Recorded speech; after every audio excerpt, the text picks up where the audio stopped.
మహారాష్ట్ర ఎన్నికల్లో మహాయుతి కూటమి అనూహ్య విజయం సాధించింది. దీంతో ప్రభుత్వ ఏర్పాటుకు రంగం సిద్దమైంది. సీఎం ఎవరన్నది ఓ పెద్ద ప్రశ్నగా మారింది. ముఖ్యమంత్రి పదవి కోసం దేవేంద్ర ఫడ్నవీస్, ఏక్నాథ్ షిండే ఇద్దరూ పోటీ పడుతున్నారు. దీంతో ఎవరు సీఎం అవుతారన్నది ప్రస్తుతం ఆసక్తికరంగా మారింది. తదుపరి ముఖ్యమంత్రిగా దేవేంద్ర ఫడ్నవీస్ కే అజిత్ పవార్ మద్దతు తెలిపినట్లు తెలిసింది. ఫడ్నవీస్ ను సీఎం చేసేందుకు అజిత్ పవార్ తో పాటు ఆయన ఎమ్మెల్యేలంతా మద్దతు పలికినట్లు సమాచారం.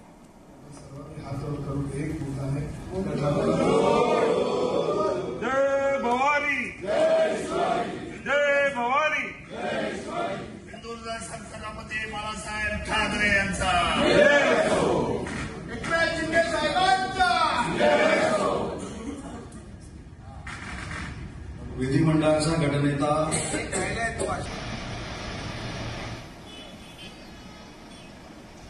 రైట్ గా దీనికి సంబంధించి మరిన్ని పూర్తి అప్డేట్స్ మా ప్రతినిధి శ్రీచరణ్ అందిస్తారు. శ్రీచరణ్, ఎప్పటికల్లా మహారాష్ట్ర ముఖ్యమంత్రి ఎవరనే దానిపై క్లారిటీ వచ్చే అవకాశం ఉంది? హిమబిందు దేశవ్యాప్తంగా కూడా అందరూ ఉత్కంఠతో ఎదురు చూస్తున్నారు. 23వ తేదీ సాయంత్రం ఎప్పుడైతే మహాయుతికి మరాఠా ప్రజలు పట్టం కట్టారో ఇంకా అప్పటి నుంచి కూడా అందరిలో ఒకటే క్యూరియాసిటీ, నెక్స్ట్ మహారాష్ట్ర సీఎం ఎవరు అంటూ కూడా విస్తృత స్థాయిలో దేశవ్యాప్తంగా పొలిటికల్ సర్కిల్స్ లో కూడా చర్చ జరుగుతోంది. మరోవైపేమో ఏక్నాథ్ షిండే ఎవరైతే 2020లో ఒరిజినల్ శివసేన నుండి బయటికి వచ్చి కాస్త డేర్ గా, అంటే ఒక ధైర్య సాహసాలు గల వ్యక్తి అని కూడా చెప్పుకోవచ్చు. ఎందుకంటే అప్పుడు కాంగ్రెస్ పార్టీ అలాగే ఎన్సీపీతో కలిసి కూడా అధికారంలో ఉన్న పార్టీని చీల్చి తాను బయటికి వచ్చి ముఖ్యమంత్రి అయినప్పటికీ అప్పుడు బీజేపీ కోరిన మద్దతుకు కూడా తాను సహకరించారు. ఎట్ ది సేమ్ టైం ఇప్పుడు నెక్స్ట్ బీజేపీ నుంచి ఒక మంచి నాయకుడిగా, ఒక ది బెస్ట్ పొలిటికల్ లీడర్ గా కూడా మహారాష్ట్ర ప్రజల చేత మన్నలు అందుకున్న దేవేంద్ర ఫడ్నవీస్, అలాగే senior most leader Ajit Pawar, వీరి ముగ్గురు కూడా పోటీ పడుతున్నారు.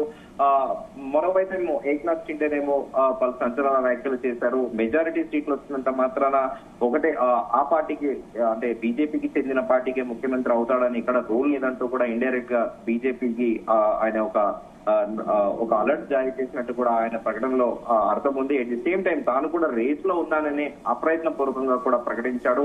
ఇంకా అజిత్ పవార్ విషయానికి వస్తే దేవేంద్ర ఫడ్నవీస్ వైపే మొగ్గు చూపుతున్నాడంటూ కూడా ప్రస్తుతం సమాచారం అందుతోంది. అట్ ది సేమ్ టైం విశ్వసనీయ వర్గాల సమాచారం మేరకు ఈ రోజు సాయంత్రం నాటికి మరో ఇద్దరు ఎమ్మెల్యేలు బీజేపీలో చేరే అవకాశం ఉందని కూడా బీజేపీ వర్గాలు చెప్తున్నాయి. అవి అజిత్ పవార్ ఎన్సీపీ పార్టీలోంచి చేరుతున్నారా, లేకపోతే ఇండిపెండెంట్లు చేరుతున్నారా, లేకపోతే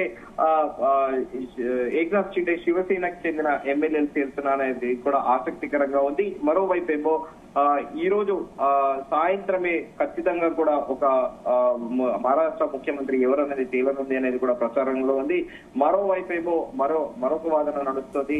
ఈ సస్పెన్స్ ఏదైతే ఉందో మరో 24 గంటల్లో కూడా తెరపడే అవకాశం ఉందని కూడా చెప్తున్నారు. కానీ ఎప్పుడైతే ఫలితాలు వెలువడ్డాయో 72 గంటల లోపల ప్రభుత్వం అనేది కూడా ఏర్పాటు చేయాలి. అంతకుముందు 2019లో కూడా కొద్ది రోజుల పాటు రాష్ట్రపతి పాలన కూడా విధించారు మహారాష్ట్రలో.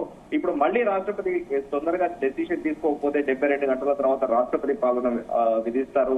దానికి ఒక గెజిట్ నోటు, తర్వాత అసెంబ్లీకి గవర్నర్ దగ్గరికి వెళ్లి బల నిరూపణ, ఇదంతా కూడా ఒక తతంగం, ఒక ప్రొసీజర్ ఉంటుంది. అది అనదర్ 2-3 days కూడా ఎక్స్టెండ్ అవుతూ ఉంటుంది.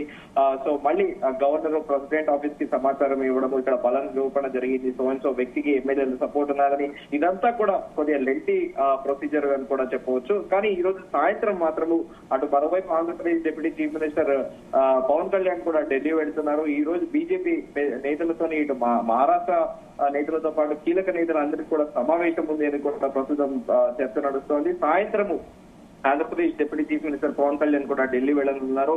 సో ఈ నేపథ్యంలో అయితే ప్రస్తుతం ఉన్న ఏక్నాథ్ షిండేనే కొనసాగించాలని కొంతమంది బీజేపీ నేతలు కూడా బీజేపీ పెద్దలకు కూడా సూచిస్తున్నట్లు కూడా సమాచారము. అయితే ప్రస్తుతము ఇటీవల జరిగిన ఎన్నికల్లో 288 సీట్లకు మహాయుతి కూటమికి 235 సీట్లు నెగ్గింది. అందులో బీజేపీ 132 సీట్లతో ప్రధాన పార్టీగా ఆవిర్భవించింది. అయితే అధికారం చేపట్టడానికి 145 మ్యాజిక్ ఫిగర్ కాగా బీజేపీ దానికి ఎంతో దూరంలో లేదు. అయితే దేవేంద్ర ఫడ్నవీసే ముఖ్యమంత్రి కావాలని స్థానిక బీజేపీ నేతలందరూ కూడా కోరుకుంటున్నారు. మరోవైపు అజిత్ పవార్ కూడా దేవేంద్ర ఫడ్నవీస్ కి మద్దతు తెలిపారనేది కూడా ప్రస్తుతం చర్చ నడుస్తోంది. అయితే మరోవైపు ఏమో ఇంకోటి కూడా వాదన నడుస్తోంది.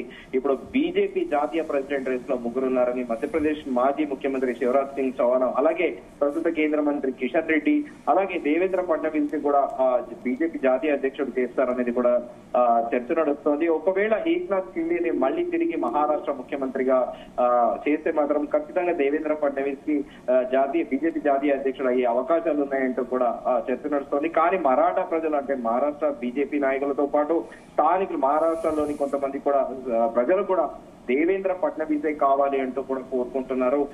కానీ లడ్కీ బహాన్ అనే స్కీమ్ అయితే ఏక్నాథ్ షిండే హయాంలోనే ఆ పథకం అనేది వచ్చింది. దాని వల్ల మరాఠా ప్రజలు చాలా ప్రభావితం అయ్యారు.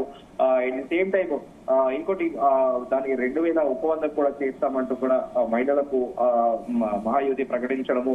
సో ఇదంతా కూడా ఏక్నాథ్ షిండే పాలసీస్ కూడా మరాఠా ప్రజల ఆదరణానికి కూడా ఆదరించారు. ఎట్ ది సేమ్ టైం అదే భవిష్యత్తులో కూడా కొనసాగుతూ ఉంటుంది అనేది కూడా ఒక ఆశతో కూడా మరాఠా ప్రజలు ఈ మహాయుతి కూటమికి కూడా పట్టం కట్టారు. మరి ఈ రోజు సాయంత్రం వరకు ఈ సస్పెన్స్ అనేది ఏంటి అనేది కూడా క్లియర్ గా ఒక క్లారిటీ వచ్చే అవకాశం ఉంది.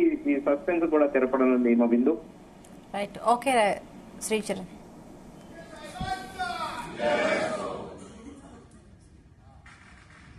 विधिमंडळाचा गटनेता